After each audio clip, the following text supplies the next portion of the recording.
예. 우리 미리 설교 전에 짜고 옵니다. 권사님에게 다 답을 알려주고 하나님의 인재가 있는 싸움과 하나님의 부재가 있는 싸움. 우리 인생에 하나님이 함께하는 인생은 이미 승리한 겁니다. 여러분 그렇게 좀 믿으시기 바랍니다. 하나님이 함께하면 승리하는 거예요. 그러나 모든 걸 다 승리했어도 하나님이 나와 함께하지 않는 인생, 하나님이 함께하지 않는 우리 자녀의 삶, 하나님이 함께하지 않는 교회, 이미 진 거와 마찬가지. 오늘 여호수아를 묵상하며 준비하다가 오늘 여호수아에 대한 관련 검색어를 찾아봤습니다. 여러분 여호수아는 떠오르는 게 뭡니까? 사실 이 아시아라는 이름은 지저스라는 이름과 이름이 똑같습니다. 구원자예요. 사실은 이 자시아만큼 퍼펙트하고 흠이 없고 온전한 성경의 인물도 없습니다. 그래서 많은 사람들이 아이들 이름 보면 자시아라고 이름을 짓습니다. 우리는 그를 자시아가 아니라 이 자식들 이렇게 지금 자시아가 바로 그런 거죠. 여러분 생각해 보십시오. 여호수아에 대한 검색을 보니까 그는 함수가 나와요. 마지막에 우리가 나와 내 집은 주님을 믿겠다. 너희도 선택하라는 말씀에 연결되는 것 같아요. 스트롱, 군사적, 커맨들, 사령관입니다. 컬리지, 정말 용기를 주고 이끌어주는 사람. 메타 내러티브, 이게 뭐라 그럴까요? 거대 담론. 이거는 성경에 있지 않는 아주 큰 이야기, 스토리가 있는 주인공이 조슈아라는 것입니다. 거기에 썰, 하나님이 좋은 예배자라는 거예요. 그리고 롤, 주님이 함께하고요. 그리고 그 좋은 사람이 하는 것입니다. 근데 이런 좋은 얘기가 있지만 제게 가장 참 마음에 드는 뭐냐면 어쨌든 조슈아 들으면 뭐냐면 그는 하나님이 주신 약속의 땅을 정복하는 정복자예요. 사실 정복하라고 하셨어요. 사실 오늘날 얘기하면 이 정복이라는 단어가 의미가 이상하죠. 가정에 남자가 그 가정을 정복한다. 오늘 설교하면 아마 듣지도 않을 거예요. 성도님들이 안 하겠죠. 정복 개념이 아니라 다시 콘케어에 대한 개념을 한다면 사실은 클린. 가나안 땅에 거룩한 백성이 가는데 그 백성을 거룩하게 연결되는 것 같아요. 그래서 이 정복의 개념을 정결의 개념을 얘기하면 다 쉬운 것 같아요.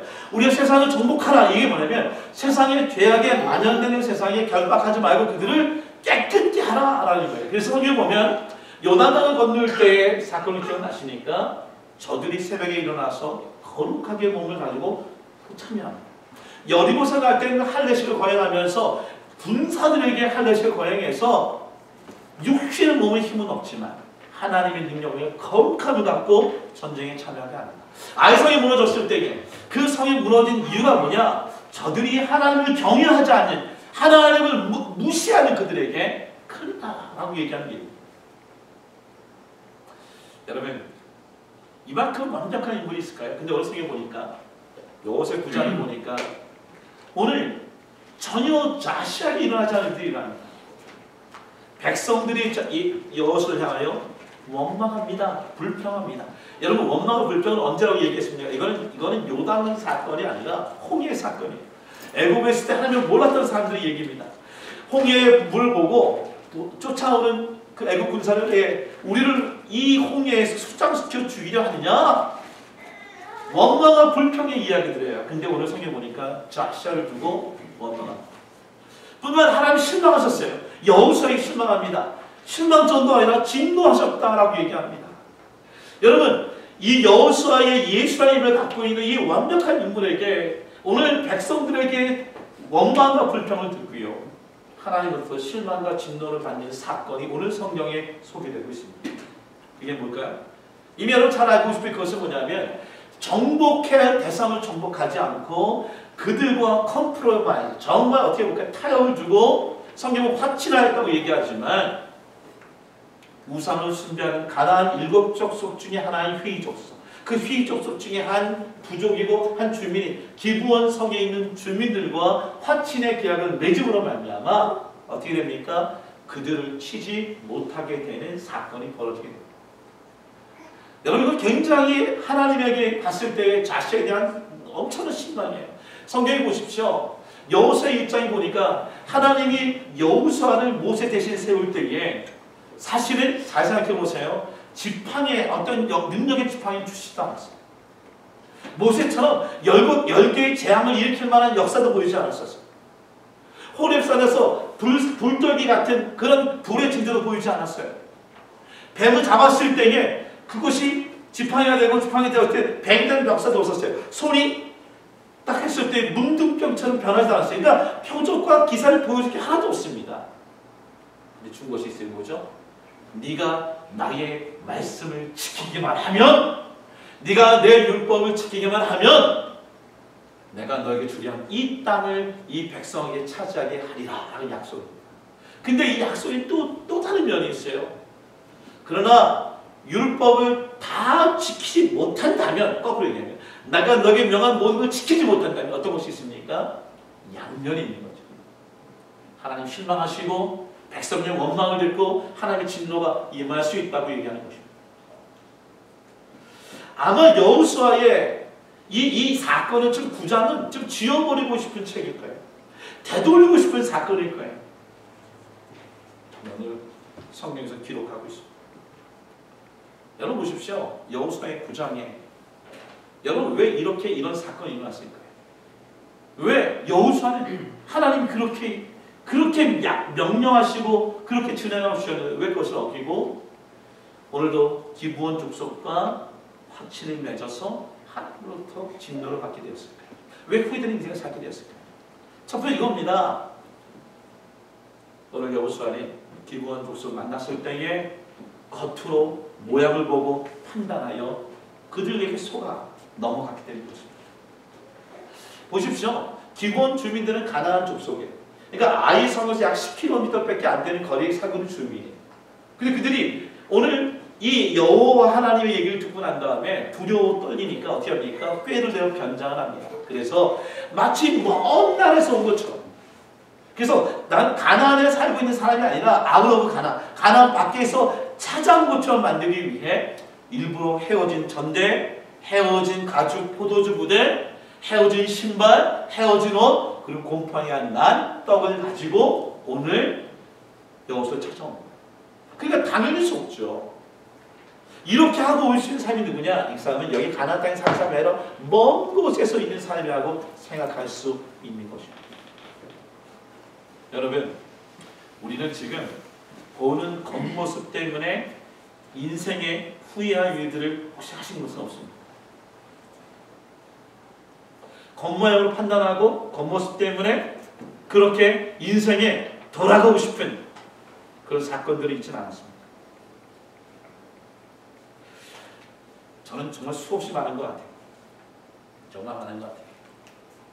제가 얘기했잖아요. 제 동생은 잘생겨서 항상 손님들이 오면 뭐 이렇게 얘기를 안 해도 우리 예전에 무슨 고개를 숙이는데 제 동생 이놈 잘생겼다. 그리고 저는 뭐라고 얘기했다 이렇게 기억나십니까? 이놈 굉장히 인상이 좋은데.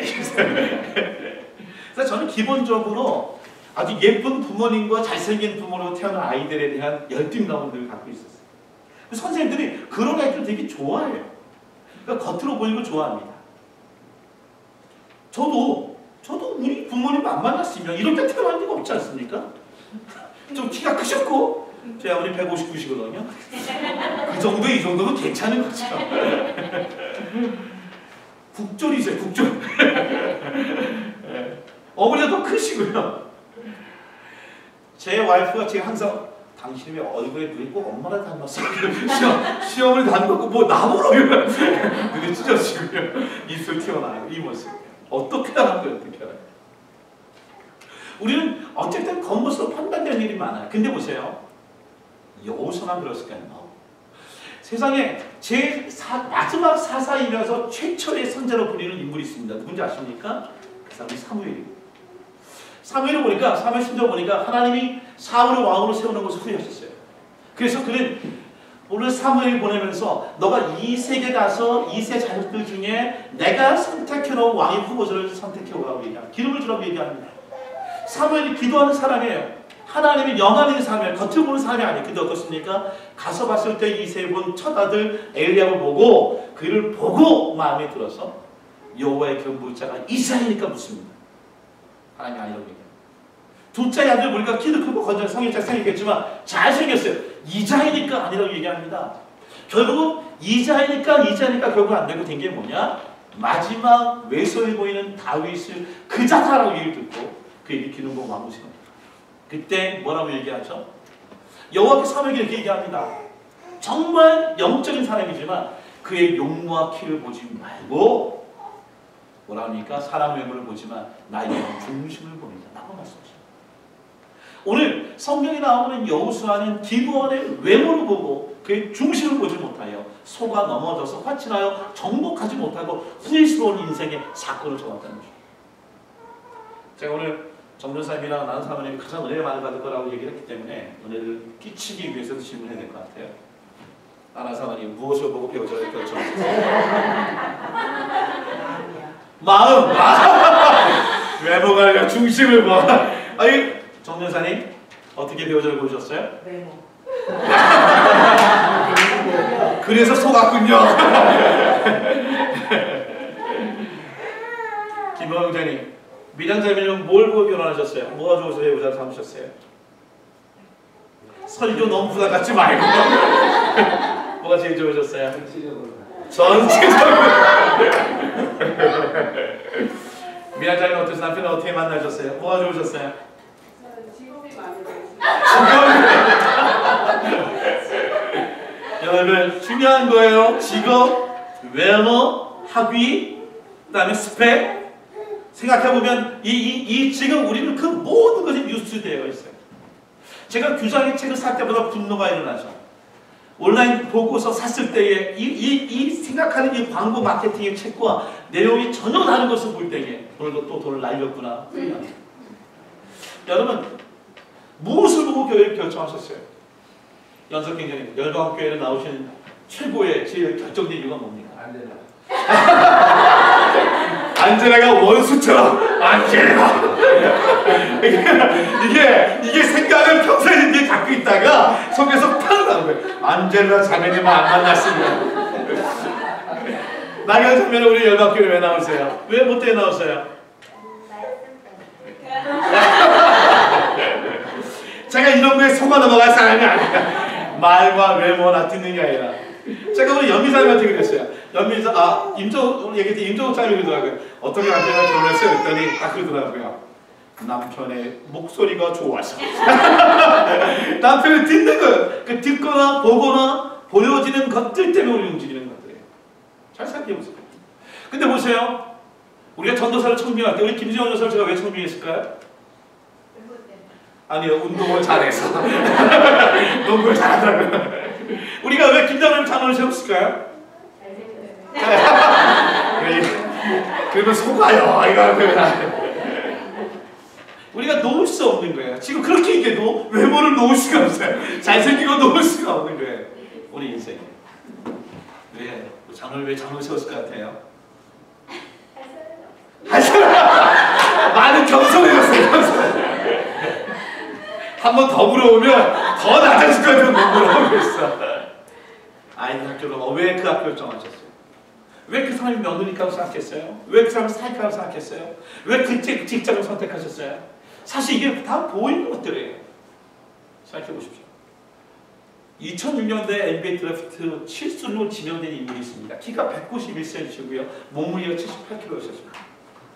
NBA에 있는 에버리지가 205에서 그러니까 2m5에서 2m10입니다. 근데 무지장 작은 거죠. 너무나 가벼워요. 이 사람이 누굴까요?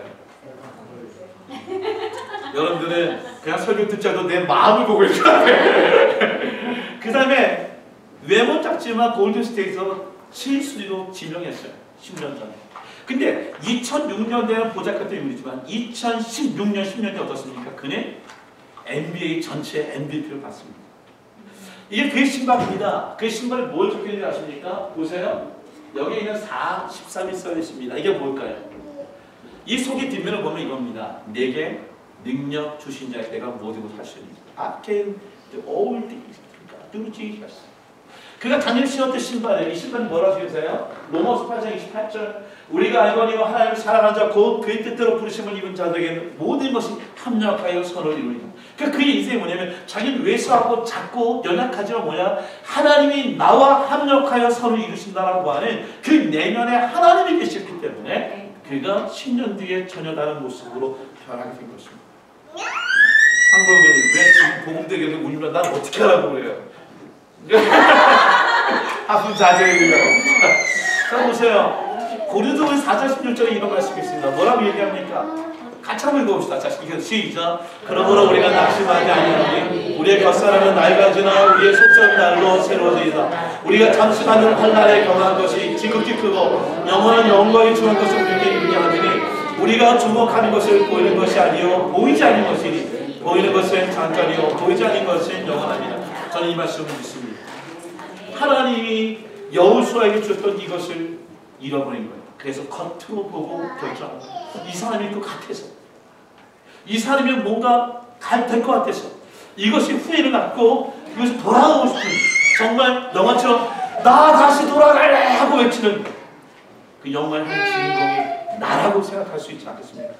제가 주변에 쓴 것처럼 우리가 울어도 괜찮아요. 네. 성경에 보니까 설교 시간에 졸려올 때가 울면 깬다고 그러거든요. 울어도 괜찮아요. Fine. 자, 또 한 가지 뭘까요? 고린도후서 9장 14절 15절의 말씀입니다. 왜 기본의 정복할 대상과 화친을 맺어서 왜 죄 가운데 살고 이게 인생의 오점을 남겼을까요? 이렇게 적혀 있어요. 우리가 그의 양식을 취하거나 어떻게 할지를 여호와께 묻지 않아. 여호와께 묻지 않았다고 얘기합니다.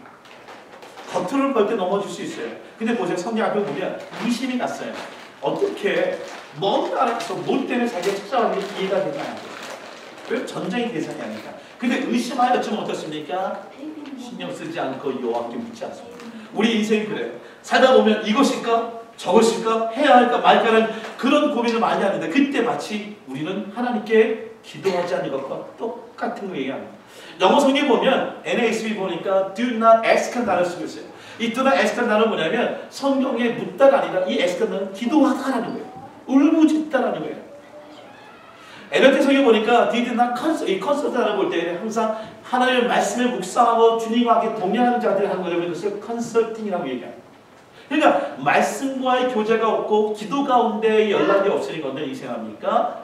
하나님께 묻지 않았기 때문에 판단을 하지 못하고 속아 넘어진 거죠. 여러분 그 얘기 많이 하지 않습니까? 어떻게 결혼하셨어요? 이런 얘기 하지 않습니까? 속아서 결혼했어요. 저 인간만 만나지 않았으면 내가 왜 속습니까? 영적으로 하나님께 묻지 않았기 때문에. 우리 지금부터 배우자를 위해서 우리 아이들의 배우자를 기도해야 돼요. 특히 여자분 자매들 한 번은 여러분이 제가 속아서 넘어갔는지 모르지만 여러분 자녀들까지 속을 수는 없잖아요. 기도해야 돼요. 깨어 있어야 돼요. 그들을 위해서 부르짖어야 돼요. 애스케야 돼요. 컨설트해야 돼요. 하나님, 우리 자녀들을 어떻게 하나님이 연결시켜 만들어주실 것인가. 여러분, 플레이어의 디테일. 기도도 그냥 기도가 아니라 디테일한 기도를 얘기하는 겁니다. 저는 이것을 첫 훈련을 받은 것이 있었어요. 뭐냐면 제가 하와이 2000년 연방대 갔을 때에 저희 팀에 있었던 여러분 그 사람들이 난 조지라고 살 때인데 기억나요? 조지? 잘 기억 안 나죠? 50이 넘으면 기억이 잘 안 납니다. 근데 거기 보면 한 사람은 남자 변호사고 흑인 여자예요. 근데 남자 변호사는 소아마비고 이 흑인 여자는 이제 변호사는 흑인이죠. 나름대로 인종적인 어떤 레이시즘, 그 다음에 핸디캡이 있는 부분들이 사실 보면은 어떻게 보면은 그 가운데에 하나님이 만나서 변호사지만 자기 모든 휴가를 내버리고 6개월 동안 와서 우리를 섬기는. 근데 이분들 이런 것입니다. 이분들 그들 그냥 플레이하지 않습니다. 플레이어 인 디테일합니다. 그들은 아침에 밥을 먹는 것도, 옷을 입는 것도, 신발을 신는 것도 항상 저한테 했던 게 기억이 나요. 오늘 이 수업을 위해서 기도하셨습니다. 그럼 저는 기도했습니다. 얘기를 하죠. 오늘 책을 읽었을 때 이 책을 읽으시면서 기도하셨습니다. 뭔 책을 읽을 때 기도해요? 생각해봐요. 뭔 책을 읽을 때 기도해요? 오늘 점심 먹을 때 뭘 먹을지 기도하셨습니까? 이게 그분이 나쁜 나에게 항상 나쁩니다. 전 그렇게 생각 항상. 하나님이 왜 귀찮게 계세요? 이분 너무 하나님을 귀찮게 해. 근데 제가 배운 것이 있어요. 그렇게 디테일한 기도하는 분들은 뭐 하지 않습니까? Never fail. Never mistake. 자잘한 것을 묻기 시작하니까 어떤 큰 일을 만났을 때 그때 당황하지 않습니다. 자잘한 일을 항상 하나님께 여쭤봤었기 때문에 어떤 일 있을 때 갑자기 금식을 하거나 갑자기 새벽 기도하거나 결심하는 기도하지 않더라도 하나님이 자기의 인생에 하나님께 묻고 진행하는 대로 인도받을 수 있도록 가게 되는 것을 경험하게 될 수 있다는 것입니다. 제가 요새 새벽 예배하면서 그런 느낌이 들어요. 제가 너무나 행복해요. 지난 일주일 동안 월요일 8일부터 그날까 새벽 기도할 때에 영적으로 충만한 교회로 봐요. 근데 사람은 한 명도 오지 않았었어요. 근데 하나님의 책이 유익이 있어요. 뭐냐? 하나님께서 다시 디테일하게 무엇을 제가 하나님 위해서 할 수 있는지 에스팅하게 만들어 주셨다는 거죠. 그리고 그 일은 분명히 그 하루 가운데 어떻게 내가 실수하지 않고 하나님의 인도받을 수 있도록 인도하신 것을 경험하고 체험하게 된다는 거죠. 제가 화요 기도하는 기도 제목이 뭐냐면 참 재밌어요. 제가 어느 순간 제가 얘기할 때에 제가 많은 기도 제목을 얘기하는데 조사님이 다 응답되는데 기도하고 계시더라고요. 제가 기도하는데 우리 목사님 머리가 아프십니다. 목사님 코가 아프십니다. 목사님 어깨 사람들 다 낚으려고 막 선생님 제가 다 났어요. 그래서 보니까 제가 코 아픈 것도 얘기하고 머리 아픈 것도 얘기하고 그러니까 디테일하게 얘기하고 있더라고요. 여러분 우리가 왜 하나님께 묻지 않았어요? 오늘 기본을 보니까 하나님 묻지 않는 이유가 있어요. 제가 뭐냐면 니네미야 1장 보니까 뭐냐? 오늘 여기 보니까 니에미야를 볼까요? 우선 니에미야 봅시다. 니에미야 보니까 니에미야도 우리 기억나시죠? 설교할 때 니에미야는 기도의 사람이죠. 예루살렘의 성이 무너지고 성문이 불탔다고 그러니까 어떻게 합니까? 3개월 동안 금식하고 통곡하고 자복하고 주님께 외칩니다. 그렇게 늘 기도했다니까 어땠습니까? 기도 후에 열매가 맺어질 때에 아닥사 왕이 내가 너에게 무엇을 해주기를 원하냐고 물었을 때 어떻습니까? 내가 곧 하늘에 하나님께 묵도하고 하나님께 기도하고 왕에게 이르되 성읍 보내어 그 성을 건축하게 하옵소서. 이건 늘 기도하고 있었기 때문에 어느 순간 자원과 하나님이 주시는 타이밍에 물었을 때에 바로 얘기하고 응답받을 수 있는 은혜가 있었다는 것이죠. 여러분 우리가 기도하지 않은 이유를 볼 때에 여호수아 9장 1절 보니까 이렇게 시작합니다. 이 일 후에 이 일이 뭡니까? 여리고성과 아이성의 승리의 사건입니다. 왜 하나님께 묻지 않습니까? 승리가 반복이 되고 성공이 반복이 되고 내 선택이 된 부분이 잘 되는 게 어떻습니까? 더 이상 하나님 묻지 않고도 나 스스로 할 수 있다라고 하는 그 자만감이 하나님의 관계에 멀어지게 됩니다. 여러분 승리의 경험이 있다면 성공한 경험이 있다면 어떤 일을 도대체 그때 도리어 하나님을 더 집중하여 질문할 수 있는 우리가 되어야 될 것입니다. 여기서 그냥 파트너가 뭡니까? 그들이 왔는데 그냥 온 게 아니에요. 우리는 당신의 종이오니 우리는 당신의 종이오니 생각해보세요. 가나안 땅에 정복하는 데에 200만을 의미해서 얼마나 힘든 일이 많겠어요. 얼마나 허든 일이 많겠어요. 근데 그들을 돕는 자로 여기서 I'm your slave라는 단어를 쓰고 있습니다. 내가 노예가 되게 스스로 옵니다. 얼마나 편해요. 돕겠다는데 도와주겠다는데 그 마다리 이유가 있습니까? 그렇지 않습니다. 우리가 오늘 좀 당장 돈을 빌려주고 뭔가 어떤 베네핏을 주고 편리함을 주고 교회 와서 갑자기 11조를 내고 갑자기 교회가 또 헌물을 하고 그러다 보면 우리의 판단력이 흐려지고 그가 하나님의 보낸 사람인지 아닌지 하다가 어떻게 됩니까? 교회가 엉망으로 무너지는 사건들을 우리가 얼마나 많이 봐요. 또 뭐가 있을까요? 9장 보니까 아주 결정적인 사건이 뭐냐면 우리가 그들의 양식을 취하고는 어떻게 할지 여기 보세요. 양식을 취했던 게 뭡니까? 그들이 가지고 있는 선물이에요. 노예가 되겠다고 할지 여기는 선물이에요. 그 선물을 받고 나니까 어떻습니까? 하나님께 묻지 않는 거죠. 이미 받았어요. 저는 목회하면서 이런 일을 너무 많이 경험했던 것 같아요. 신앙이 좋고 번듯하고 좋은 직장에 어떻게 보면 헌금도 많이 하고 봉사도 많이 할 것 같은 그런 사람이 왔을 때 우리가 얼마나 많이 흔들리는 것을 경험합니다. 근데 어느 순간 그 경험이 한 몇 개월 지나다가 어느 순간 부닥치고 그리고 그가 하나님 가운데 섬기는 모습이 아니고 그의 본 모습 봤을 때에 결국 부닥치고 나갈 때는 교회를 더 많이 엉망을 만들고 나가는 걸 보지 않습니다.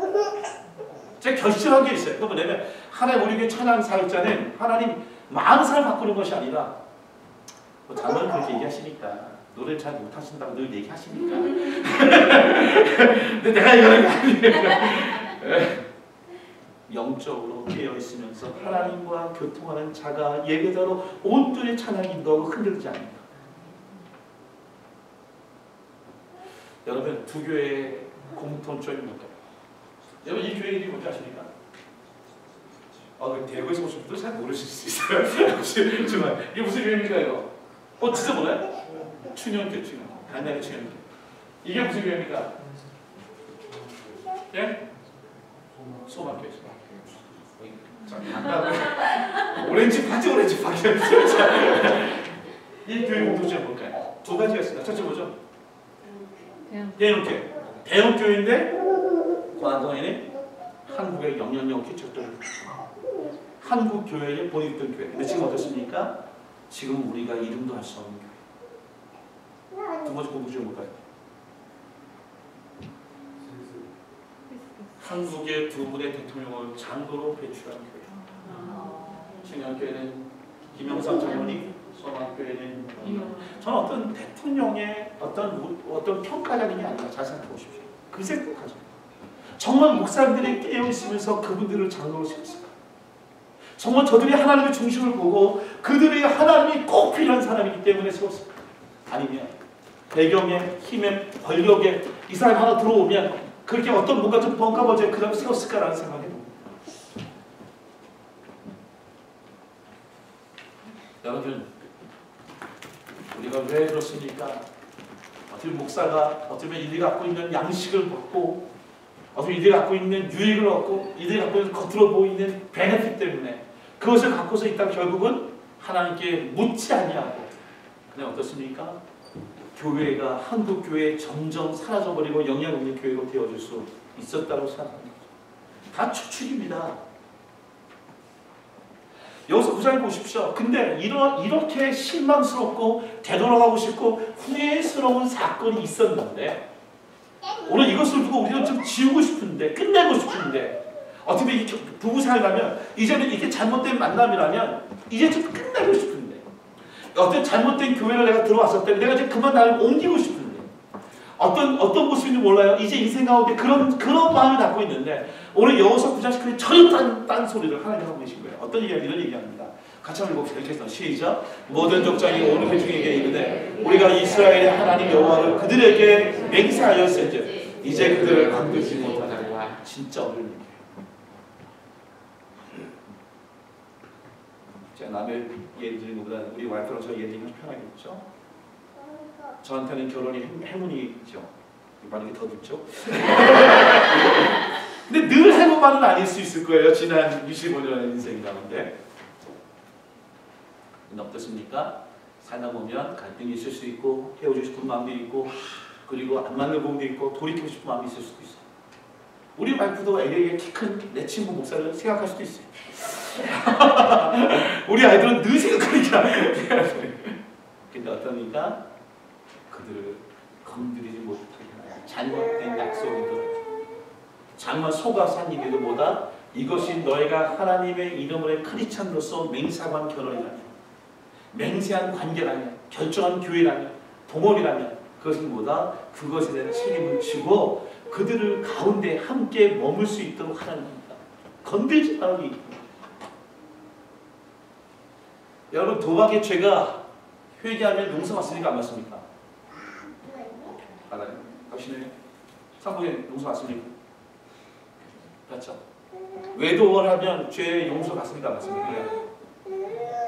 예? 당신이 받아야 저도 자신있게 제가 마치 용서를 구했다가 받겠죠. 남들의 성도 목회의 길을 막는지 모르겠어요. 자, 살인의 죄를 졌어요. 용서받을 수 있는 못 받을까요? 근데 그 죄의 결과를 책임져야죠. 도박의 죄를 졌지만 용서받지만 그 빚을 언제든지 갚아야 되는 거예요. 외도로 인해서 죄는 용서할지 모르지만 낳은 정말 숨겨진 딸, 숨겨진 자식이 있다면 그 아이의 인생을 책임져야 돼요. 부끄러워도 힘들어도 그것이 하나님 말씀하시는 거예요. 살인을 져서 용서를 받지면 어떻습니까?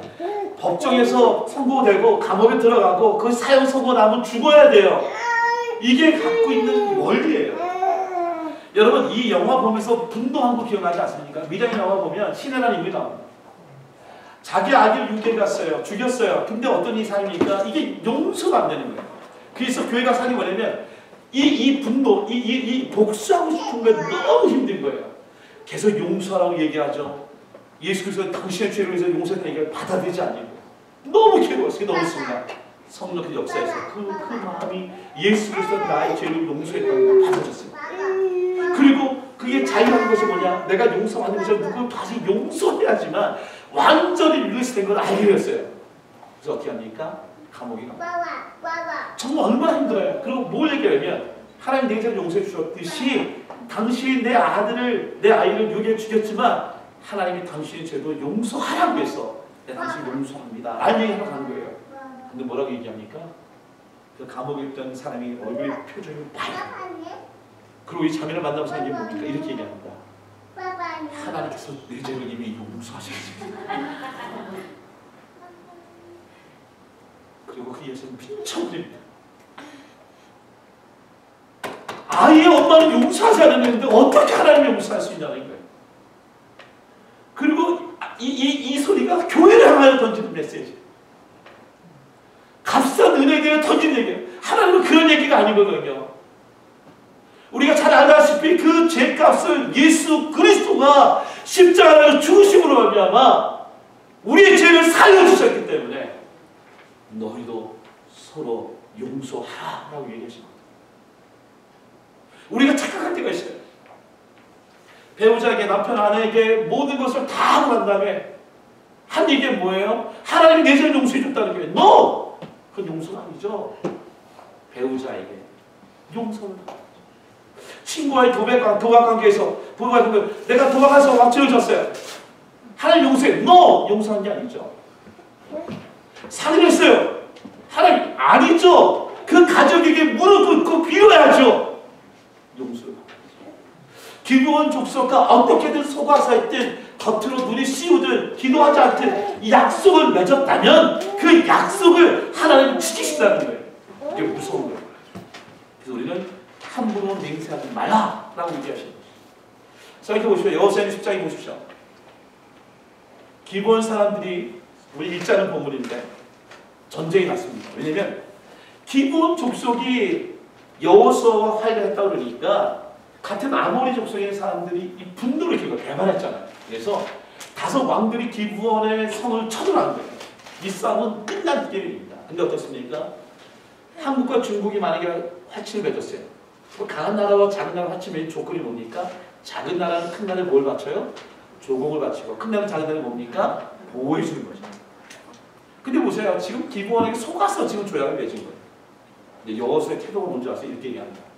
여호수아가 모든 군사와 용서한 법으로 길갈에서 올라갑니다.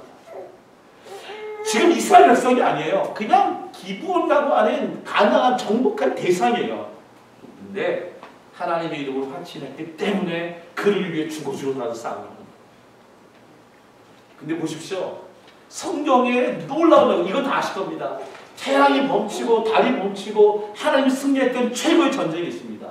그 전쟁이 뭡니까?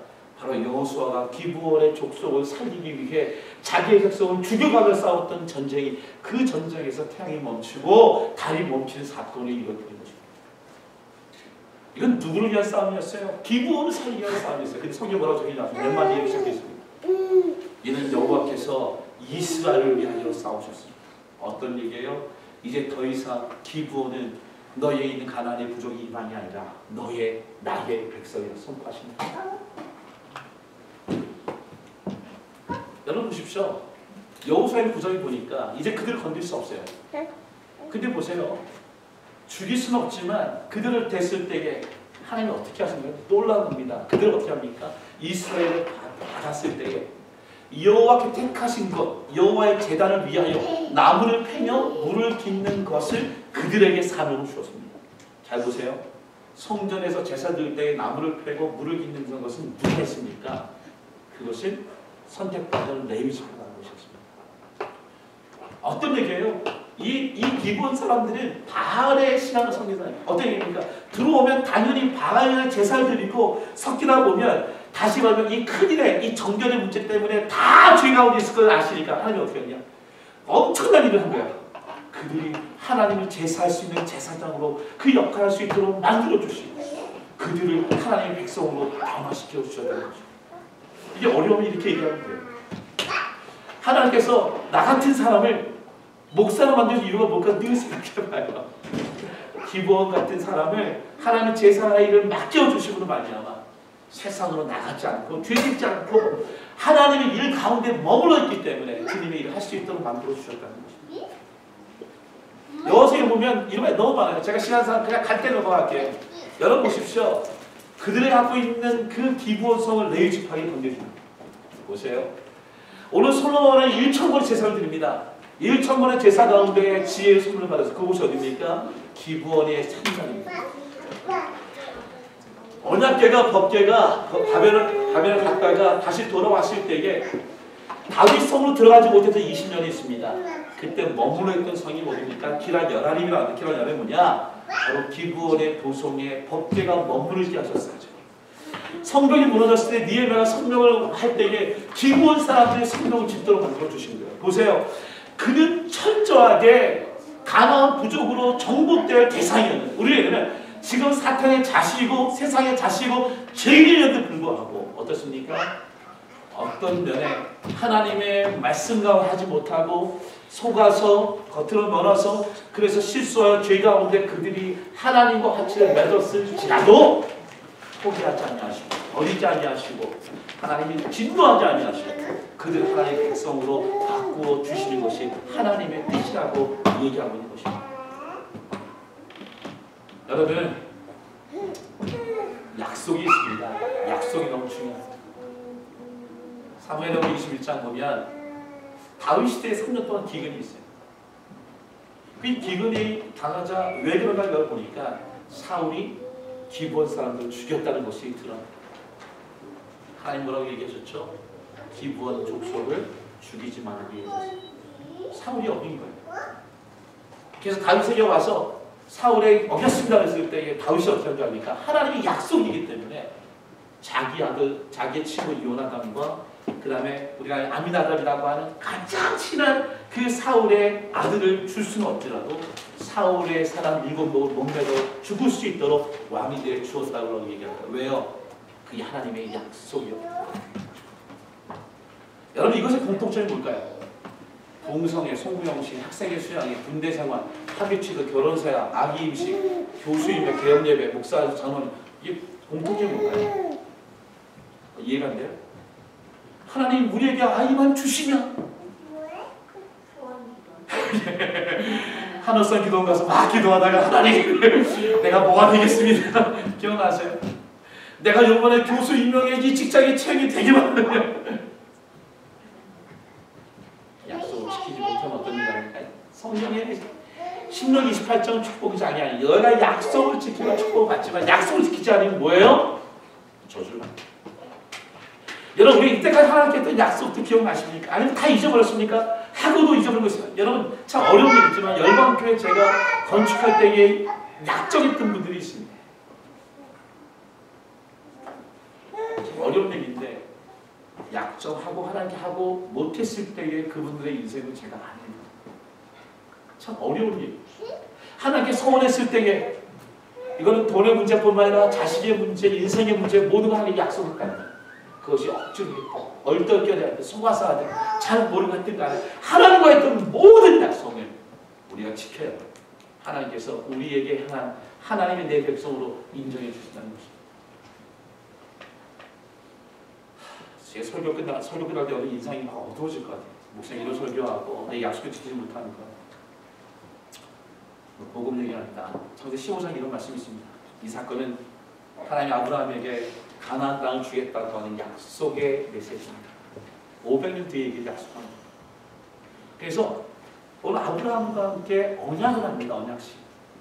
이게 히타이트 언약식이라고 하는데 지금 이 기브온 족속에 있는 히위 부족들이 하는 전통적인 약속. 그건 뭐냐면 소와 양과 새들을 반을 쪼갭니다. 그래서 반을 쪼개가지고 길게 길을 만듭니다. 양쪽.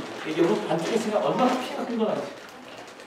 피가 큰 거 나도 그 쪼갤 때에 아브라함으로 미리 쪼개요. 누가 쪼개요? 아브라함 쪼갭니다. 쪼갭니다. 그래서 보통 두 부족이 싸우지 않고 우리가 화평하지 않게 이 약속을 하는데 저 부족이 함께 둘이 손잡고 이걸 지나가면 이제 약속이 맺어지고 약속을 어겼을 때 어떤 거냐면 이 동무들의 반을 쪼개져 죽었던 것처럼 내가 너를 칼로 반을 쪼개 죽더라도 내게는 아무 잘못이 없다라고 하는 약정식입니다. 하나님이 아브라함과 맺어요. 그러니까 우리 약속을 못 지키면 우리를 죽이시겠다는 거예요. 쪼개시겠다는 거예요. 근데 보세요. 하나님 이런 분이 아니에요. 성경 보니까 어떻습니까? 다 쪼갠 다음에 아브라함 깊이 잠이 들게 합니다. 그리고 그 쪼개진 피 사이로 누가 지나갑니까? 이 쪼개진 고기 사이로 타는 불이 지나가. 그분이 누구십니까? 하나님이십니다. 우리는 연약해서 넘어질 것 같고 그리고 약속을 못 지킬 것 같으니까 하나님이 다 쪼개시고 하나님 혼자 그걸 지나가시는 거예요. 그래서 어떤 거냐? 우리가 약속을 못 지키더라도 그 약속, 죄의 결과를 하나님이 지시겠다고 하는 그 은혜의 일방적인 사랑의 선포를 일방적인 원하시는 통해 우리에게 보여주신 것이 아브라함과 하나님의 약속이 여호수아와 지금의 우리를 통한 것입니다. 여러분, 이 쪼개진 고기는 오늘날 우리를 뭘 상징할 수 있을까요? 그것은 우리의 죄를 위하여 자기의 몸이 찢겨지시고 십자가에 달려 돌아가신 예수 그리스도의 예표를 얘기하고 있는 거예요.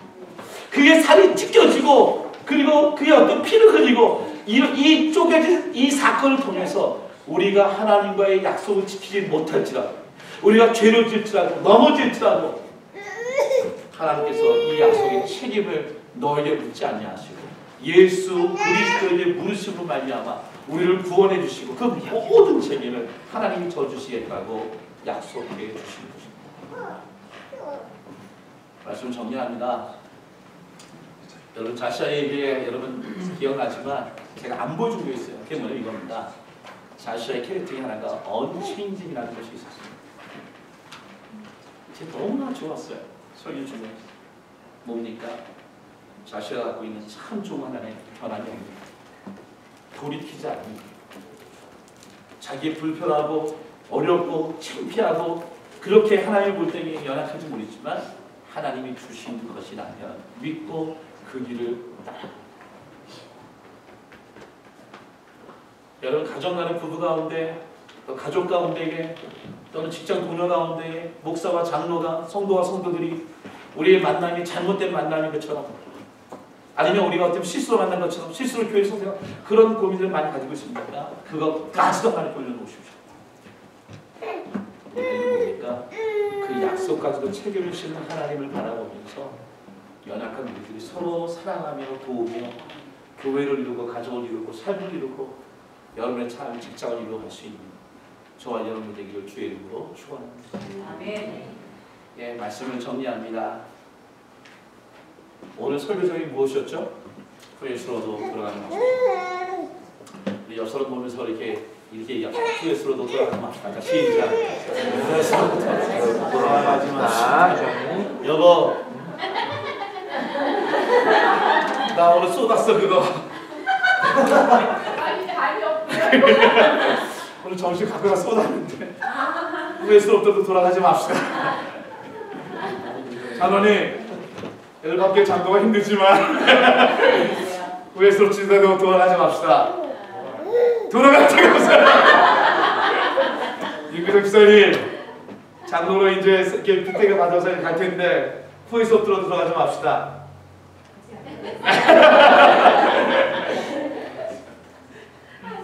영석 형제님 이 사람 5개월만 참으면 돼. 안제가 자면이 힘들겠지만 그래도 후회스럽더라도 돌아가지 맙시다. 사랑하는 하나님, 한 사람이 죽을 때 그런 얘기를 했어요. 목사님 신방 갔을 때에 죽는데 두려운 거예요. 그래서 목사님 얘기하는 거예요. 목사님, 제가 아무 생각이 안 난다는 거예요. 하나님이 내게 주셨던 일이 뭐였었고 지난 과거에 내 생에 보내신 삶이 뭐였었고 소명이 뭐였는지 아무것도 기억이 안 나는 거예요. 근데 목사님 그분 아시거든요. 얼마나 하나님을 경외했었고 변하지 않고 어려운 가운데 가정을 지키고 직장을 지키고 삶을 교회를 지켰는지 알거든요. 그때 이렇게 장로님은 기억을 할 수 있어요. 장로님이 기억을 할 수 있지만 하나님은 우리와 장로님이 했던 모든 작은 약속들을 하나도 까먹지 아니하시고 기억하고 계세요. 그리고 그 약속을 지키기 위해 힘썼고 애썼고 충성했던 것들을 하나님이 알고 계십니다. 사람이 알고 보고 이거에 두려워하는 우리가 하나님 보고 알고 계신 것 그것만 의식하면서 힘들지만 돌아가지 않고 맡겨진 삶을 잘 감당하는 좋아요 우리 주님으로 축원합니다. 가족을 찬양합시다. 일어나 찬양할 때에 가정을 찬양할 때 여러분 나의